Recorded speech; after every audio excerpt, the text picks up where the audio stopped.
இப்போ ஒரு previous year question பார்க்கலாம். இங்க என்ன கேட்டிருக்காங்கன்னா which of the following are the incorrectly paired கேட்டிருக்காங்க.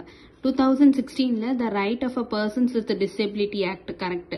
ஸோ இப்போ 2026 இந்த ஆக்ட் வந்து 10 இயர்ஸ் ஆகுது. ஸோ இந்த ஆக்ட் கேட்கறதுக்கான வாய்ப்பு நிறையவே இருக்கு. So 2026 the right of a persons with a disability act. அடுத்தது 1992ல நேஷனல் ட்ரஸ்ட் ஆக்ட், அது 1999. அதே மாதிரி இங்க 1999ல ரீஹாபிலிட்டேஷன் கவுன்சில் ஆக்ட் கொடுத்திருக்காங்க, அது 1992. ஸோ ரெண்டுமே மாத்தி கொடுத்திருக்காங்க. 2013ல நேஷனல் ஃபுட் செக்யூரிட்டி ஆக்ட், இது வந்து கரெக்ட். டேட் வந்து ஜூலை 5.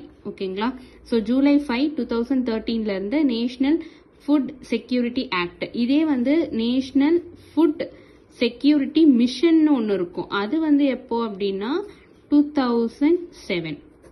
ஸோ இங்க என்ன கேட்டிருக்காங்க, இன்கரெக்ட்லி பேர்டு கேட்டிருக்காங்க. ஸோ அப்போ 2 and 4 are incorrectly paired. Thank you.